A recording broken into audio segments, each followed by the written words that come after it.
Hey everybody, and welcome to my N5 series on the MPC Live 2, where I cover a topic in about 5 minutes. Kupowski, I don't know. I hope I'm in the right ballpark for pronouncing your name. Writes in and says that he's been setting up multiple tracks, being able to do track mutes and automation and stuff, but having some problems where some automation is getting locked in.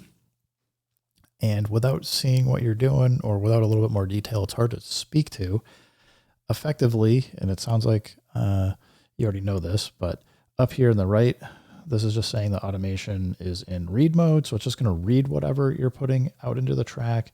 You also, if you tap it, you can go to write mode where you're going to write out your Q link values as you're turning the knobs. So it sounds like you already understand that. And also, like if you have any automation, you'd hit erase and you can then tell it like, I want to get rid of everything on the track. I want to get rid of automation, different notes, or like everything but specific notes. So I feel like you already understand that. I'm not sure if you're having some problems with the way the mute is being recorded to the track or not. Maybe it's something else, but let's just go do something real quick. I'm just going to go get an expansion. Doesn't terribly matter. Yeah, any of these is fine. So it sounds like from what you're doing, we'll start with what I believe you're doing loosely, and we'll go from there.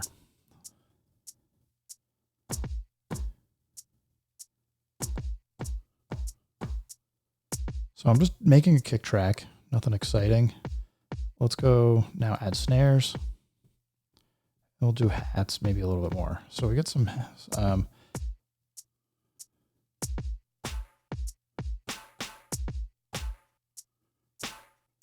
so just making a couple tracks. We'll do hats. Why not?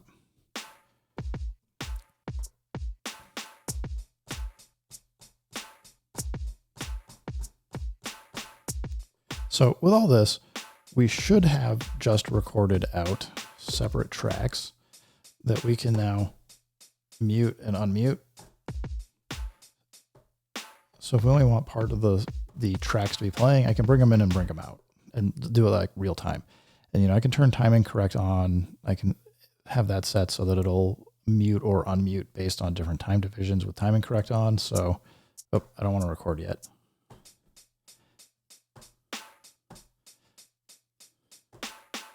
So, you can kind of play around with that for doing notes. And it sounds like what you're doing is then, I'm not sure, I can't remember if you're doubling up where you'd come in here and say like double the length, or if you're just making different sequence sections. Either are totally valid approaches. But let's go. First thing I'm going to say is my advice would be especially if you're having some of these problems and you can't get back, obviously the undo button you can do, but it gets very difficult to see all of the stuff that you might have done to undo to know how far to go back. So like much beyond like 2 or 3 things that I've done, I usually try and avoid using undo myself. But if you're finding that you're getting like hung up and frustrated, I would say make saves, make a lot of saves. I mean, under the menu, you get save project. I usually create like R1, R2, R3, R4, whatever, just so I know I have different revisions that I can go back to if I need to in case I make a mistake. The other thing is it's not a bad idea necessarily to use the sequence to just copy it. And we can call this like, copy a number, copy 1 or whatever, doesn't matter. But just so that you have something that you can actually say like, okay, I can go back to this. Like this is a steady state. I know that like I've got this, or called backup or whatever. I would consider doing that. Now, from what I understand for what you're trying to do is, let's go back to the main one. So it sounds like let's say you're doing this. So I've just converted a 2-bar loop into 8 bars, and I want to record in some of this automation. So maybe I want to start with just hats, and then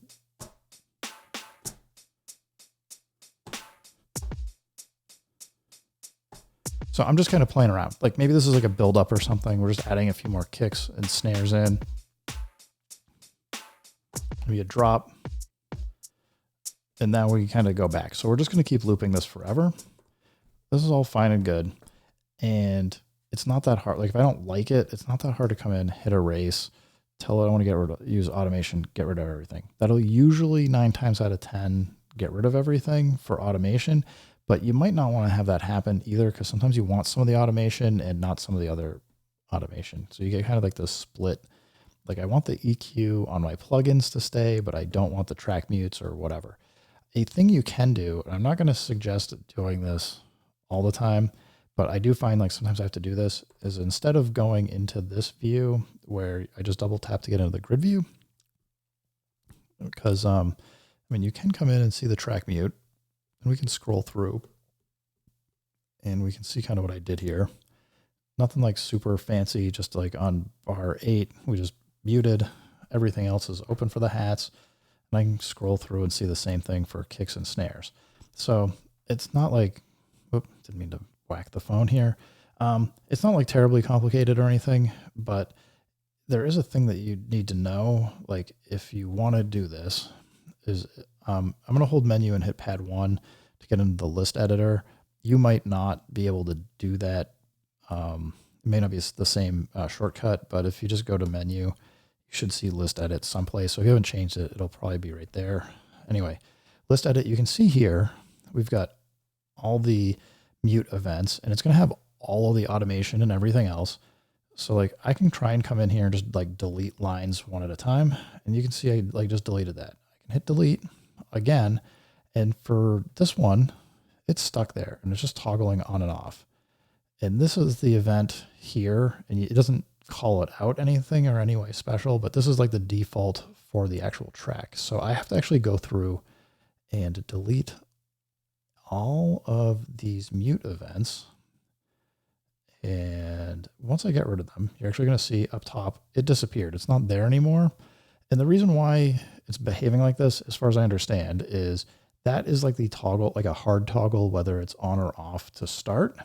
And beyond that, the rest of them, like you can't get rid of that event until you get rid of all of the other mutes. So again, I don't know if you're having a problem like with mutes particularly, but if you are, I would try and check out the list view just to kind of see if you can understand what's going on here. If you're getting aftertouch data into your list view, it can be an insane amount of data. And that's where you're probably going to want to do an erase and then get rid of that just to kind of see what's going on. But beyond that, it sounds like you pretty much understand what you're doing. I'm not quite sure where you're getting hung up because you didn't give like an exact example. So if you want to like drop in another note or comment, and I'll see if I can kind of follow along and help you out with how I would approach it. Besides that, I just say, everybody, thanks for stopping by. Keep making music, keep having fun. Remember, if it sounds good, it is good, and peace.